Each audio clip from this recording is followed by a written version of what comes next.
Di sebuah desa kecil di Cianjur, seorang anak bernama Ardi duduk termenung di beranda rumahnya. Ia baru saja menerima kabar dari sekolah bahwa ia tidak bisa melanjutkan pendidikan ke SMP karena tidak memiliki akta kelahiran dan kartu keluarga. Ibunya, Bu Nining, seorang buruh tani, tak mampu mengurus administrasi karena keterbatasan biaya dan akses. Meskipun Ardi selalu menjadi juara kelas, sistem pendidikan menutup pintu untuknya. Air matanya jatuh, bukan karena lelah belajar, tapi karena merasa tak diakui oleh negara. Guru relawan yang mengajar di sekolah dasar Ardi, Bu Rini, merasa hancur. Ia tahu betul betapa cerdasnya anak itu. Ia lalu menulis kisah Ardi dan mengunggahnya di media sosial, berharap ada perubahan. Dalam waktu singkat, kisah itu menyebar luas. Banyak netizen yang turut bersuara, mengkritik keras sistem pendidikan yang terlalu kaku. Mereka bertanya-tanya, mengapa selembar kertas bisa menghalangi masa depan seseorang. Di tempat lain, ratusan anak di pelosok Jawa Barat juga mengalami hal yang sama. Mereka gagal masuk sekolah karena persoalan administrasi yang seharusnya bisa diatasi pemerintah. Anak-anak yang tinggal di kolong jembatan, di pedalaman hutan, hingga yang lahir tanpa dicatat negara, semua terlantar dari hak dasar mereka, pendidikan. Indonesia masih jauh dari cita-cita, sekolah untuk semua. Bu Nining tidak punya siapa-siapa yang bisa menolong. Suaminya sudah lama meninggal, dan ia bekerja serabutan hanya untuk makan sehari-hari. Setiap kali melihat anak-anak lain pergi sekolah, Ardi hanya bisa menatap dari kejauhan. Harapannya kini tergantung pada keajaiban. Dan ternyata, keajaiban itu benar datang dari seseorang yang tak disangka-sangka. Kisah Ardi sampai ke meja kerja Gubernur Jawa Barat, Kang Deddy Mulyadi. Seorang staf muda memperlihatkan unggahan viral itu sambil berkata, "Pak, ini lagi ramai sekali." Netizen marah. KDM membaca perlahan, menatap foto Ardi, lalu meneguk kopinya. Kalau anak itu tak sekolah hanya karena surat-surat, berarti sistem kita salah besar. Besok kita ke sana, katanya dengan nada tegas. Keesokan harinya, KDM langsung menuju desa Ardi di Cianjur bersama tim kecil dari Dinas Pendidikan dan Dukcapil. Ia memilih tidak membuat kunjungan resmi, tanpa seremoni, hanya membawa kamera dokumentasi kecil. Dalam perjalanan, ia berkata, anak-anak ini bukan korban kemiskinan, tapi korban dari sistem yang tak berpihak. Wajahnya tampak serius, penuh keprihatinan. Sesampainya di desa, warga menyambut dengan penuh rasa hormat. Mereka tak menyangka sang gubernur benar-benar datang. KDM langsung meminta ditunjukkan rumah Ardi. Saat bertemu, ia memeluk bocah itu dan berkata, "Kamu harus tetap sekolah. Negara tak boleh menolakmu hanya karena surat." Bu Nining menangis haru. Harapan kembali hadir di rumah mereka yang sederhana. KDM tak hanya berbicara, ia langsung memerintahkan staf Dukcapil untuk memproses KK dan akta kelahiran Ardi di tempat. Bahkan ia meminta agar layanan seperti ini bisa dilakukan rutin ke desa-desa terpencil. Ia berjanji akan membuat sistem baru, agar tak ada lagi anak-anak Jawa Barat yang tertahan sekolah karena hal administratif. Warga desa mulai berdatangan, membawa anak-anak mereka yang senasib dengan Ardi. Ada yang tidak punya NIK, ada pula yang tak pernah terdaftar di sekolah dasar. Semua dibantu. Hari itu, desa yang biasanya sunyi, menjadi saksi bahwa perubahan itu nyata. Bukan sekadar janji kampanye, tapi tindakan yang hadir langsung di lapangan. Sebelum pulang, KDM duduk sebentar bersama anak-anak di surau desa. Ia berkata, "Sekolah itu hak kalian, bukan hadiah. Jangan biarkan siapapun menghalanginya." Ucapannya sederhana, tapi menggema kuat. Ardi pun tersenyum untuk pertama kalinya dalam beberapa minggu. Ia tahu, perjuangannya belum selesai, tapi kini, ia tidak sendirian. Beberapa hari setelah kunjungan ke Cianjur, KDM menghadiri rapat besar dengan seluruh kepala sekolah dan pejabat dinas pendidikan se-Jawa Barat. Di tengah forum yang formal dan kaku, ia mengambil mikrofon dan berdiri dengan tenang. "Kalau karena akta kelahiran anak-anak kita tidak bisa sekolah, maka kita bukan sedang mendidik, kita sedang mengusir mereka dari masa depan," katanya lantang. Suasana ruangan langsung hening, beberapa kepala sekolah saling pandang, tak menyangka akan mendapat kritik langsung dari gubernur. Pidato KDM tak berhenti di situ. Ia mengungkap data tentang ribuan anak yang gagal sekolah hanya karena terkendala administrasi. Ia menegaskan bahwa negara harus hadir, bukan sebagai pemeriksa dokumen, tapi sebagai pembuka jalan bagi cita-cita. Buat apa negara kalau hanya tahu menolak anak kecil belajar? Tanya KDM, suaranya bergetar menahan emosi. Para hadirin terdiam, banyak yang mulai merasa tertampar. Rekaman pidato itu diunggah ke media sosial oleh staf humas dan langsung viral. Masyarakat menyambutnya dengan haru dan bangga. Komentar-komentar berdatangan, menyebut KDM sebagai pemimpin langka yang benar-benar peduli akar masalah. Namun, di balik itu, muncul juga suara-suara sumbang dari sebagian birokrat yang merasa kebijakan ini akan menyulitkan administrasi sekolah dan data statistik. Meski mendapat tekanan, KDM tidak goyah. Ia percaya bahwa kebijakan yang berpihak pada rakyat harus lebih kuat daripada ketakutan terhadap kerumitan administrasi. Ia lalu membentuk tim hukum dan pendidikan untuk merancang regulasi baru yang membebaskan akses pendidikan dari syarat dokumen. Ia ingin perubahan ini tercatat secara formal dan mengikat bagi semua instansi pendidikan. Langkah itu menjadi fondasi awal dari reformasi pendidikan di Jawa Barat. Pidato yang awalnya hanya dianggap simbolik oleh sebagian orang, kini menjadi pemicu pergerakan luas. Dari kabupaten hingga pelosok desa, para guru dan kepala sekolah mulai berbicara tentang keadilan pendidikan. Sebuah harapan baru mulai tumbuh di antara mereka yang selama ini terpinggirkan. Dengan cepat, KDM mengeluarkan instruksi Gubernur Nomor 6 Tahun 2025 tentang penerimaan peserta didik tanpa hambatan administratif. Instruksi itu mewajibkan semua sekolah negeri di Jawa Barat untuk menerima calon siswa, meskipun belum memiliki dokumen lengkap, dengan catatan proses administrasi akan dibantu sambil berjalan. Sekolah dilarang menolak siswa dengan alasan administratif tanpa dasar hukum yang jelas. Instruksi itu dibacakan serentak di seluruh wilayah Jawa Barat melalui siaran langsung dari Gedung Sate. KDM sendiri yang membacakannya, dengan nada tenang tapi penuh ketegasan. Kalau kita menunggu semua dokumen lengkap, maka kita sedang menunggu mereka tetap bodoh, ujarnya. Ia meminta kepala sekolah menjadi pelayan masyarakat, bukan penjaga gerbang birokrasi. Di berbagai sekolah, para guru mulai berdiskusi tentang implementasi aturan tersebut. Ada yang antusias, namun ada pula yang masih bingung dan takut salah prosedur. Untuk itu, KDM menugaskan dinas terkait membuat tim pendamping di setiap kabupaten, guna memberikan edukasi dan bantuan teknis kepada sekolah. Ia tak ingin aturan ini hanya jadi pajangan kertas tanpa realisasi di lapangan.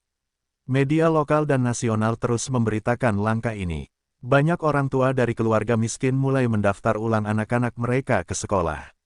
Beberapa datang dengan ragu, takut ditolak. Namun kali ini, pintu sekolah terbuka lebar. Anak-anak yang dulu hanya bisa melihat teman-temannya belajar dari kejauhan, kini bisa kembali duduk di bangku kelas. Langkah KDM menciptakan harapan dan gelombang kepercayaan publik yang luar biasa. Ia membuktikan bahwa keberpihakan pada rakyat kecil tidak hanya soal bantuan materi, tapi juga tentang memotong rantai kerumitan yang tak perlu. Sekolah kini bukan lagi tempat yang menakutkan bagi yang tak punya dokumen, melainkan tempat berlindung untuk semua mimpi yang tertunda.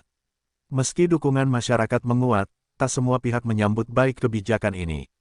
Sejumlah birokrat dan oknum di Dinas Pendidikan merasa kebijakan ini akan mempersulit pelaporan dan pencatatan data. Beberapa kepala sekolah secara diam-diam masih menolak siswa dengan alasan tidak memenuhi persyaratan administratif. Mereka berdalih aturan pusat masih mengharuskan data lengkap untuk input Dapodik. Keluhan dan laporan mulai sampai ke telinga KDM. Beberapa LSM pendidikan juga melaporkan adanya penolakan terselubung di lapangan. KDM tidak tinggal diam. Ia mulai melakukan inspeksi mendadak ke sekolah-sekolah yang mendapat aduan. Dalam kunjungannya, ia menanyakan langsung ke siswa dan orang tua. Video kunjungannya kemudian diunggah ke media sosial dan mendapat perhatian luas. Dalam satu kunjungan ke sebuah sekolah di Karawang, KDM mendapati kepala sekolah yang masih menolak anak dari keluarga pemulung karena tidak punya kakak. Dengan nada tenang tapi tegas, KDM mengatakan, "Jika Anda tak siap melayani rakyat, maka berhentilah jadi kepala sekolah." Beberapa hari kemudian, kepala sekolah tersebut dipindahkan. KDM ingin memberikan pesan kuat, tidak ada tempat bagi diskriminasi dalam pendidikan. Tindakan tegas itu membuat banyak kepala sekolah lain mulai sadar bahwa kebijakan ini bukan main-main. Mereka mulai membuka kembali pendaftaran dan bekerja sama dengan Dukcapil untuk membantu orang tua murid melengkapi dokumen secara bertahap. Di beberapa tempat, pos layanan administrasi didirikan di halaman sekolah. KDM juga mengadakan forum diskusi dengan para kepala sekolah dan pengawas, untuk mendengarkan keluhan dan memberikan solusi. Ia tidak ingin hanya memerintah dari atas, tapi juga mendengar dari bawah. Dengan pendekatan terbuka ini, perlahan-lahan perlawanan mereda. Para pelaksana pendidikan mulai merasa bahwa mereka adalah bagian dari gerakan besar untuk perubahan. Perubahan yang dilakukan KDM mulai memunculkan wajah-wajah baru dari pelosok daerah. Di Garut, seorang anak perempuan bernama Wulan yang selama ini bekerja membantu ibunya berjualan gorengan akhirnya bisa kembali sekolah. Ia sempat putus sekolah selama 2 tahun karena tidak punya akta kelahiran. Kini, dengan kebijakan baru, ia diterima di SMP tanpa hambatan dan dibantu oleh tim pendamping administrasi dari desa. Di Indramayu, seorang anak nelayan bernama Ijal akhirnya bisa duduk di kelas 4 SD. Keluarganya tinggal di atas perahu dan tidak memiliki alamat tetap, sehingga sulit mengurus kartu keluarga. Namun setelah program jemput bola dari Dukcapil berjalan, keluarganya berhasil mendapatkan dokumen dan Ijal pun masuk sekolah. Ia berjanji akan belajar sungguh-sungguh agar bisa menjadi guru kelak. Cerita lain datang dari Sukabumi, di mana komunitas adat yang selama ini hidup tanpa dokumen mulai percaya kepada pemerintah. Mereka dulunya enggan berurusan dengan negara karena trauma masa lalu. Namun kehadiran tim lapangan yang ramah dan tidak mengintimidasi membuat mereka merasa dihargai. Anak-anak mereka kini mulai mengejar huruf dan angka di sekolah negeri setempat. Program ini juga menyentuh anak-anak dari keluarga pekerja migran. Di Purwakarta, seorang anak TKI bernama Lina yang dititipkan ke neneknya sempat tidak bisa mendaftar sekolah karena identitas ibunya tidak tercatat di Indonesia. Berkat kerja sama Dukcapil dan pihak sekolah, Lina bisa diterima dan datanya sedang diproses sambil berjalan. Kisahnya menjadi inspirasi banyak orang. KDM menyadari bahwa reformasi bukan sekadar membuat aturan, tapi soal menghidupkan harapan. Setiap anak yang kembali ke sekolah adalah kisah kemenangan. Ia meminta media lokal untuk terus mengangkat cerita-cerita seperti ini, agar masyarakat tahu bahwa perubahan sedang berjalan. Biarkan harapan itu menular, katanya dalam sebuah wawancara televisi. KDM memahami bahwa agar kebijakan ini berjalan baik, birokrasi juga harus direformasi. Ia memanggil seluruh pejabat Dinas Kependudukan dan Catatan Sipil se-Jawa Barat untuk rapat khusus. Dalam pertemuan itu, ia menekankan pentingnya pelayanan langsung ke masyarakat. Kalau masyarakat susah datang ke kantor, maka kantor harus datang ke masyarakat, tegasnya. Hasilnya, program mobil layanan administrasi pun diluncurkan. Mobil-mobil ini dilengkapi peralatan cetak dan staf operator yang bisa membuat akta kelahiran, KK, hingga KTP secara langsung di lokasi. Setiap minggu, mobil-mobil ini keliling ke desa terpencil dan kantong kemiskinan di perkotaan. Warga sangat antusias karena mereka tidak perlu lagi naik ojek berkali-kali hanya untuk mengurus selembar surat. Selain itu, KDM menugaskan kepala desa dan kader PKK untuk membantu mendata warga yang belum memiliki dokumen. Mereka diberi pelatihan singkat dan formulir pendataan sederhana. Sistem ini terbukti efektif karena para kader lebih mengenal warganya. Dalam waktu 3 bulan, ribuan data baru masuk ke sistem dan puluhan ribu anak mulai memiliki dokumen dasar. KDM juga membentuk satuan tugas pengawas lapangan yang langsung melaporkan pelanggaran atau kelalaian administrasi kepada gubernur. Jika ada sekolah yang masih menolak siswa karena tidak punya dokumen, tim ini akan turun dan menyelesaikan langsung. Langkah ini membuat banyak pihak mulai serius menjalankan kebijakan. Reformasi birokrasi ini membawa perubahan pola pikir. Dulu, dokumen dianggap sebagai syarat utama mendapat hak. Kini, dokumen dilihat sebagai bagian dari pelayanan, bukan penghalang. Bagi KDM, ini adalah cara membalikkan sistem, bukan rakyat yang mendatangi negara, tapi negara yang datang untuk melayani rakyat. Para guru mulai merasakan dampak positif dari kebijakan KDM. Di sekolah dasar negeri di Majalengka, Bu Rini, guru senior yang dulu mengajar Ardi, merasa beban batinnya terangkat. Ia tidak lagi harus menolak siswa hanya karena alasan administrasi. Ia bisa fokus mengajar dan membangun semangat belajar murid tanpa harus berpikir soal berkas. Di sekolah lainnya, beberapa kepala sekolah bahkan membuka ruang belajar terbuka bagi anak-anak jalanan. Di Bandung, sebuah SD menyediakan kelas sore untuk anak-anak pemulung dan pekerja informal.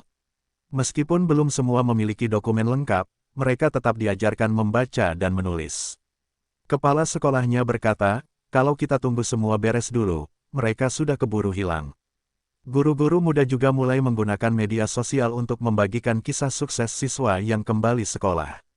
Mereka menciptakan kampanye kecil dengan tagar-tagar sekolah untuk semua. Dalam waktu singkat, gerakan ini menyebar luas dan diikuti sekolah lain di berbagai wilayah. Guru menjadi agen perubahan, bukan sekadar pengajar. KDM terus memantau perkembangan ini. Ia sering melakukan kunjungan dadakan ke sekolah dan duduk bersama siswa. Ia mendengarkan cerita mereka, bercanda, bahkan ikut dalam pelajaran. Keterlibatan langsung ini membuat siswa merasa diperhatikan.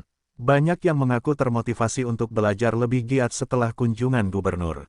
Semangat di sekolah kini mulai terasa berbeda. Dulu, tembok birokrasi membuat guru dan siswa terpisah oleh aturan. Kini, tembok itu mulai runtuh. Sekolah bukan lagi tempat eksklusif untuk mereka yang lengkap secara administratif, tapi ruang inklusif bagi semua anak bangsa yang ingin belajar dan tumbuh. Tentu tidak semua langkah KDM berjalan tanpa kritik. Sejumlah akademisi dan birokrat lama mempertanyakan legalitas kebijakan penerimaan tanpa dokumen lengkap. Mereka khawatir sistem pendidikan akan kacau dan pencatatan data akan berantakan. Namun KDM menjawabnya dengan tenang, lebih baik data kacau sedikit daripada anak-anak kita kacau masa depannya. Di sisi lain, dukungan dari masyarakat, aktivis pendidikan, dan tokoh nasional terus mengalir. Banyak pihak memuji keberanian KDM dalam mengambil keputusan berisiko demi keadilan. Bahkan UNICEF dan beberapa lembaga internasional menyatakan dukungan terhadap kebijakan ini. Mereka menganggapnya sebagai contoh praktik pendidikan inklusif yang nyata. Pada sebuah forum pendidikan nasional, KDM mendapat penghargaan sebagai tokoh inspiratif dalam inovasi pendidikan. Ia naik ke atas panggung tanpa jas, hanya mengenakan ikat kepala khas Sunda. Dalam pidatonya, ia berkata, "Penghargaan ini bukan untuk saya, tapi untuk anak-anak kecil di pelosok yang pantang menyerah meski dunia sempat menolak mereka." KDM tetap rendah hati. Ia tahu bahwa perubahan besar tak akan selesai dalam 1 atau 2 tahun. Namun, ia percaya bahwa setiap langkah kecil akan membuka jalan bagi masa depan yang lebih adil. Ia juga mulai mengajak provinsi lain untuk belajar dari Jawa Barat. Ia tidak ingin keberhasilan ini berhenti di wilayahnya saja. Semua ini membuktikan bahwa keberanian mengambil risiko dan berpihak pada rakyat kecil masih mungkin dilakukan. Di tengah sistem yang sering kaku, suara anak-anak dan harapan orang tua bisa menjadi kekuatan perubahan yang nyata. Pendidikan bukan sekadar urusan angka, tapi soal kehidupan manusia. Kini, di tahun ketiga masa jabatannya, KDM mulai menyusun laporan capaian kebijakan pendidikan inklusif yang sudah dijalankan. Ribuan anak yang dulu tertolak kini duduk di bangku sekolah. Dokumen mereka mulai tertata, dan harapan mereka kembali tumbuh. Ini bukan sekadar data, tapi jejak-jejak nyata perubahan sosial. Ardi, anak dari Cianjur yang dulu jadi simbol perjuangan, kini duduk di kelas 8. Ia menjadi siswa teladan di sekolahnya. Ia sering diundang berbicara di forum-forum anak dan menjadi inspirasi bagi teman-temannya. "Saya mau jadi guru, biar tidak ada lagi anak yang ditolak karena surat-surat," katanya saat diwawancarai. Warisan terbesar dari KDM bukan hanya dalam bentuk regulasi atau piagam penghargaan, tapi dalam cara ia mengembalikan makna pendidikan, tempat di mana semua anak, siapapun dia, punya kesempatan yang sama untuk belajar. Ia telah membuktikan bahwa keberpihakan bisa diwujudkan dalam tindakan nyata, bukan sekadar wacana. Sekolah-sekolah di Jawa Barat kini punya wajah baru, inklusif, terbuka, dan penuh harapan. Kepala sekolah yang dulu menolak, kini menjadi pelopor perubahan. Para guru menemukan kembali makna tugas mulianya. Dan para orang tua, yang dulu takut masuk kantor sekolah, kini percaya bahwa sekolah memang milik bersama. KDM telah menciptakan jejak yang dalam di hati masyarakat. Ketika kelak ia selesai menjabat, cerita tentang sekolah untuk semua akan terus hidup di ruang-ruang kelas dan senyum anak-anak. Sebuah warisan perubahan yang lahir bukan dari kekuasaan, tapi dari keberanian mendengar dan bertindak. Tonton terus channel ini agar tidak tertinggal berita-berita terupdate dan jangan lupa like, komen, share, dan subscribe ya. Terima kasih sudah melihat channel ini.